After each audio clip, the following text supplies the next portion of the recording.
कोई एक ही है जिसके नाना रूप हैं। यहाँ जो विविधताएं, वैविध्यताएं, बहुरूपता, अनेक रूपता, प्राणी समूह, वनस्पति, पादप, अमर, अग्नि, जलवायु, निहारिका, नक्षत्र, काल के अनेक कलेबरों में जो विचित्रता है वह ब्रह्म का वैशिष्ट्य है।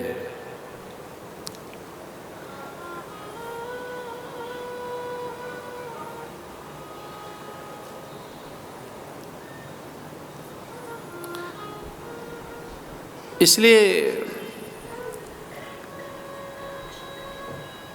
धरा के अथवा धरा के रज के या रेणु कण में, रज कण में, जैसे मृत्तिका कण, मिट्टी का कण कहें, उसके करोड़वें हिस्से में भी वो उतना ही सामर्थ्यवान है। अडोरियान महतो महियान, उसकी महिमा, ऐश्वर्य, विभूति, विद्या, सत्ता, संपदा, अलौकिकता से कोई वंचित नहीं है। विशेषकर मनुष्य को जन्म से ही परमात्म सत्ता के अनुभव का अधिकार और योग्यता प्राप्त है। इसलिए प्रत्येक व्यक्ति को, वो किसी भी जाति, मत, पंथ, संप्रदाय का हो, उसे यह जन्म से ही योग्यता प्राप्त है कि वह यथार्थ का बोध कर सके, सत्य को अनुभूत कर सके, वह अलौकिकता और परमात्म विचित्रता और उसके रहस्यों का अनावरण कर सके।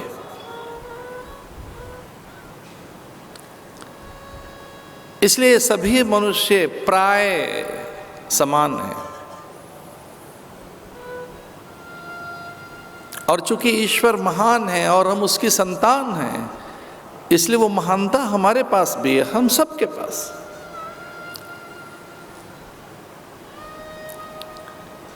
हमारी संस्कृति एकत्व का संदेश देती है, एकात्मता का, एक रूपता का।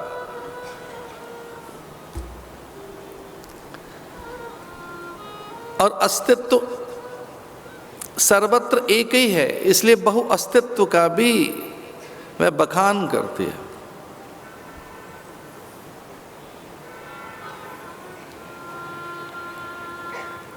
ईसावास्य इदम सर्वम यत् किंचित जगत्याम जगत, जो कुछ है वो सब ब्रह्म ही है।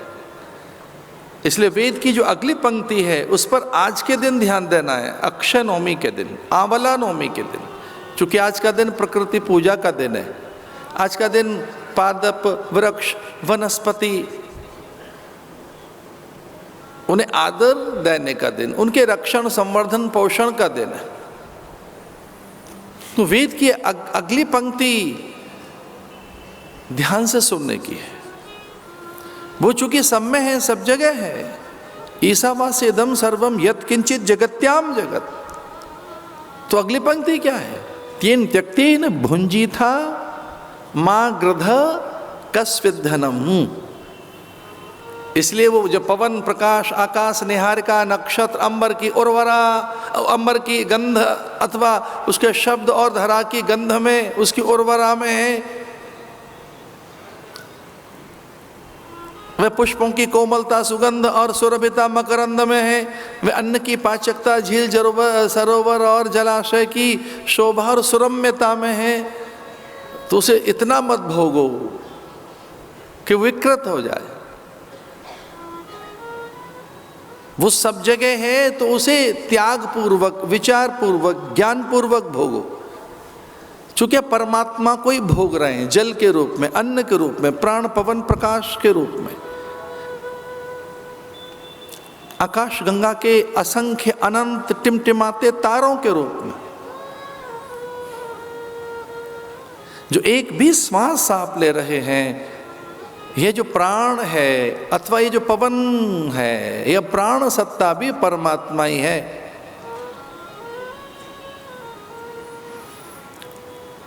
आपो वे प्राण, तो जल का एक भी कण जो आप ले रहे हैं और उससे उद्भूत ये पवन और प्राण, ये परमात्मा ही है। तेन त्यक्तेन भुंजी था मां ग्रध कस्विद्धनम।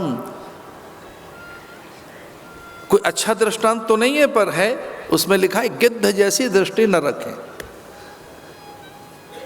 मां ग्रध, अभी कथा के बिल्कुल आरंभिक और प्रारंभिक पल हैं। आदरणीय गुलाब कुठारी जी का आगमन मुझे सर्वथा आह्लाद देता है, क्योंकि उनके पास विद्या, विचार, विनय, साहित्य, संपदा, संस्कार, लेखन, प्रकाशन, प्रत्यालोचन। हम नहीं जानते इस जयपुर में क्या है, पर हाँ उनके पिताश्री ने और उन्होंने वेद रक्षण, संवर्धन और वेद वाक और उसकी सकल परंपराओं के रक्षण के लिए अपने समय, श्रम, साधन और जीवन को आहूत किया है। इस दृष्टि से कुठारी जी की संगति मुझे आनंदित करती है। वो आज से नहीं, बहुत वर्षों से। जब जब जयपुर आए हम उन्हीं के तो कारण ही आए। आखिर में आकर्षण तो है भाई, शब्द ब्रह्म है।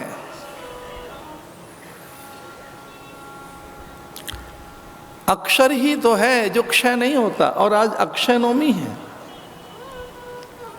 अक्षय नवमी जो क्षय नहीं होती, मिटती नहीं है। यहाँ बहुत सी चीजें हैं जो मरण धर्माएं, मृत्यु के मुख में है, नश्वर हैं। उनके रूप बदलते रहते हैं। देश काल, परिस्थिति, पादप वन, औषधि, देह, गेह, संबंध, ये सब बदलते रहते हैं। इस वेद का ये अद्भुत मंत्र कहता है, तेन त्यक्तेन भुंजीथा मां गृध कस्विद्धनम। गिद्ध जैसी दृष्टि मत रखो। और विचित्र बात तो है कि शास्त्र में दान की पहले बात नहीं लिखी है, भोग की ही लिखी है। पर त्याग पूर्वक, विचार पूर्वक, ज्ञान पूर्वक, प्रेम पूर्वक, और एक और इसमें शब्द जोड़िए, आनंद पूर्वक। और चूंकि हम प्राय भक्त समुदाय में रहने वाले यति और सन्यासी हैं, तो उनको ये भी कहते हैं कि जब भोगना ही है, ग्रहण ही करना है, तो इसे प्रसाद मानकर ग्रहण कीजिए, तो वस्तु को आदर मिलेगा। भोगना तो है ही। जब भोगना ही है अन्न को, जल को, तो आदर देकर भोगें, शीश झुका कर लें, प्रणम्य भाव से लें। ईश अर्पित है, समर्पित पदार्थ है, ये भगवदार्पित पदार्थ है, इसलिए आदर पूर्वक लें इसे। तेन त्यक्तेन भुंजी था, त्याग पूर्वक, विचार पूर्वक भोगें, ज्ञान पूर्वक।